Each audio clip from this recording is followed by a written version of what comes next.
السلام علیکم ورحمۃ اللہ وبرکاتہ۔ بسم اللہ الرحمن الرحیم۔ دو نوجوان حضرت عمر رضی اللہ تعالی عنہ کی محفل میں داخل ہوتے ہی محفل میں بیٹھے ایک شخص کے سامنے جا کر کھڑے ہو جاتے ہیں اور اس کی طرف انگلی کر کے کہتے ہیں، یا عمر، یہ ہے وہ شخص۔ عمر رضی اللہ تعالی عنہ ان سے پوچھتے ہیں، کیا کیا ہے اس شخص نے؟ یا امیر المومنین، اس شخص نے ہمارے باپ کو قتل کیا ہے۔ عمر رضی اللہ تعالی عنہ پوچھتے ہیں، کیا کہہ رہے ہو؟ اس نے تمہارے باپ کو قتل کیا ہے؟ عمر رضی اللہ تعالیٰ عنہ اس شخص سے مخاطب ہو کر پوچھتے ہیں، کیا تو نے ان کے باپ کو قتل کیا ہے؟ وہ شخص کہتا ہے، ہاں امیر المومنین، مجھ سے قتل ہو گیا ہے ان کا باپ۔ حضرت عمر رضی اللہ تعالیٰ عنہ پوچھتے ہیں، کس طرح قتل ہوا ہے؟ وہ شخص کہتا ہے، یا عمر، ان کا باپ اپنے اونٹ سمیت میرے کھیت میں داخل ہو گیا تھا، میں نے منع کیا، باز نہیں آیا تو میں نے ایک پتھر دے مارا جو سیدھا اس کے سر میں لگا اور وہ موقع پر مر گیا۔ حضرت عمر رضی اللہ تعالیٰ عنہ فرماتے ہیں، پھر تو قصاص دینا پڑے گا، موت ہے اس کی سزا۔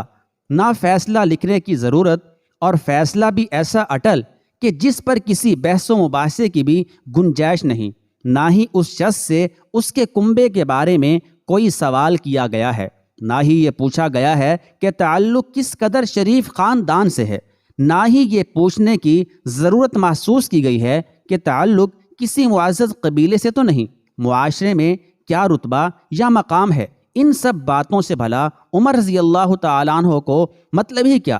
کیونکہ معاملہ اللہ کے دین کا ہو تو عمر رضی اللہ تعالیٰ عنہ پر کوئی اثر انداز نہیں ہو سکتا، اور نہ ہی کوئی اللہ کی شریعت کی تنفیذ کے معاملے میں عمر رضی اللہ تعالیٰ عنہ کو روک سکتا ہے۔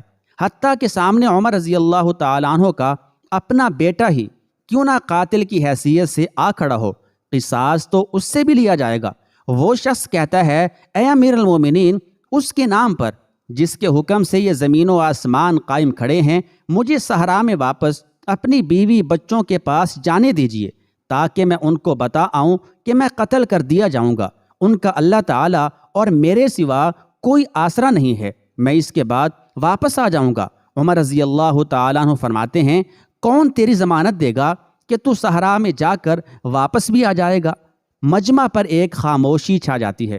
کوئی بھی تو ایسا نہیں ہے جو اس کا نام تک بھی جانتا ہو، اس کے قبیلے، خیمے یا گھر وغیرہ کے بارے میں جاننے کا معاملہ تو بات کی بات ہے۔ کون ضمانت دے اس کی؟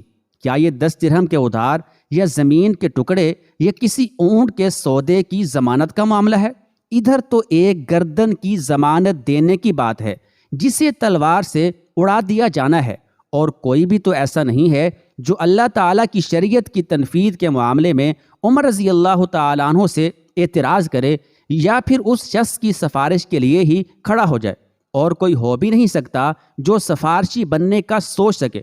محفل میں موجود صحابہ رضی اللہ تعالیٰ عنہ پر ایک خاموشی سی چھا گئی ہے۔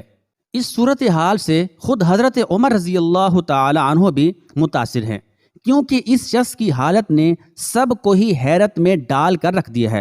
کیا اس شخص کو واقعی قصاص کے طور پر قتل کر دیا جائے اور اس کے بچے بھوکوں مرنے کے لیے چھوڑ دیے جائیں، یا پھر اس کو بغیر ضمانتی کے واپس جانے دیا جائے؟ واپس نہ آیا تو مقتول کا خون رائے گاں جائے گا۔ خود عمر رضی اللہ تعالیٰ عنہ بھی سر جھکائے افسردہ بیٹھے ہیں۔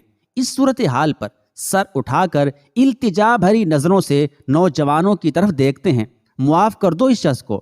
نوجوان اپنا آخری فیصلہ بغیر کسی جھجک کے سنا دیتے ہیں، نہیں امیر المومنین، نہیں، جو ہمارے باپ کو قتل کرے اس کو چھوڑ دیں، یہ تو ہو ہی نہیں سکتا۔ عمر رضی اللہ تعالیٰ عنہ ایک بار پھر مجمع کی طرف دیکھ کر بلند آواز سے پوچھتے ہیں، اے لوگو، ہے کوئی تم میں سے جو اس کی ضمانت دے؟ ابو ذر غفاری رضی اللہ تعالیٰ عنہ اپنے زہد و صدق سے بھرپور بڑھاپے کے ساتھ کھڑے ہو کر کہتے ہیں، میں ضمانت دیتا ہوں اس شخص کی۔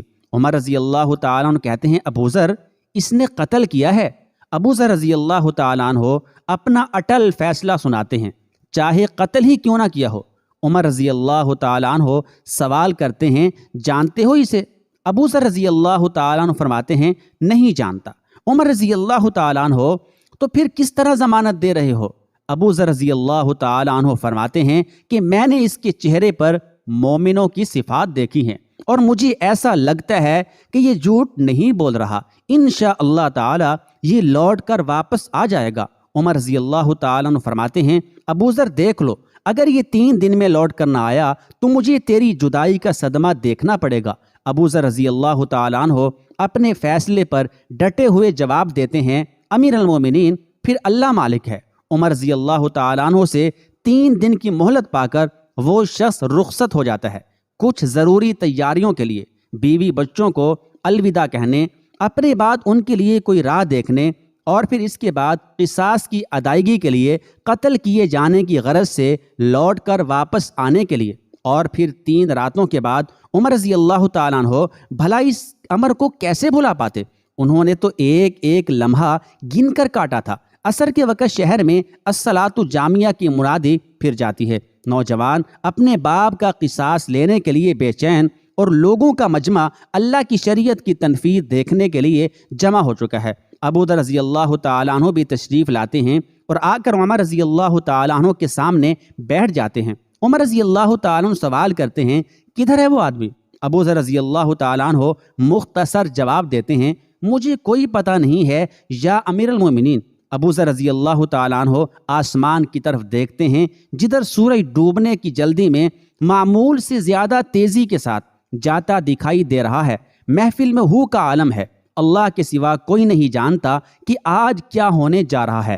یہ سچ ہے کہ ابو ذر رضی اللہ تعالیٰ عنہ عمر رضی اللہ تعالیٰ عنہ کے دل میں بستے ہیں۔ عمر رضی اللہ تعالیٰ عنہ سے ان کے جسم کا ٹکڑا مانگیں تو عمر رضی اللہ تعالیٰ عنہ دیر نہ کریں، کاٹ کر ابو ذر رضی اللہ تعالیٰ عنہ کے حوالے کر دیں۔ لیکن ادھر معاملہ شریعت کا ہے، اللہ کے احکامات کی بجا آوری کا ہے، کوئی کھیل تماشا نہیں ہونے جا رہا، نہ ہی کسی کی صلاحیت یا حیثیت کی پیمائش ہو رہی ہے، حالات و واقعات کے مطابق نہیں، اور نہ ہی زمان و مکان کو بیچ میں لایا جانا ہے۔ قاتل نہیں آتا تو ضامن کی گردن جاتی نظر آ رہی ہے۔ مغرب سے چند لحظات پہلے وہ شخص آ جاتا ہے، بے ساختہ حضرت عمر رضی اللہ تعالیٰ کے منہ سے اللہ اکبر کی صدا نکلتی ہے، ساتھ ہی مجمع بھی اللہ اکبر کا ایک بھرپور نعرہ لگاتا ہے۔ عمر رضی اللہ تعالیٰ عنہ اس شخص سے مخاطب ہو کر کہتے ہیں، اے شخص، اگر تو لوٹ کر نہ بھی آتا تو ہم نے تیرا کیا کر لینا تھا؟ نہ ہی تو کوئی تیرا گھر جانتا تھا اور نہ ہی کوئی تیرا پتہ جانتا تھا۔ وہ بولا، امیر المومنین، اللہ کی قسم، بات آپ کی نہیں ہے، بات اس ذات کی ہے جو سب ظاہر و پوشیدہ کے بارے میں جانتا ہے۔ دیکھ لیجئے، میں آ گیا ہوں، اپنے بچوں کو پرندوں کے چوزوں کی طرح صحرا میں تنہا چھوڑ کر، جدھر نہ درخت کا سایہ ہے اور نہ ہی پانی کا نام و نشان۔ میں قتل کر دیے جانے کے لیے حاضر ہوں۔ مجھے بس یہ ڈر تھا کہ کہیں کوئی یہ نہ کہہ دے کہ اب لوگوں میں سے وعدوں کا ایفا ہی اٹھ گیا ہے۔ عمر رضی اللہ تعالیٰ عنہ نے ابو ذر رضی اللہ تعالیٰ عنہ کی طرف رک کر کے پوچھا، ابو ذر، تو نے کس بنا پر اس کی ضمانت دی تھی؟ ابو ذر رضی اللہ تعالیٰ عنہ نے کہا، اے عمر، مجھے اس بات کا ڈر تھا کہیں کوئی یہ نہ کہہ دے کہ اب لوگوں سے خیر ہی اٹھا لی گئی ہے۔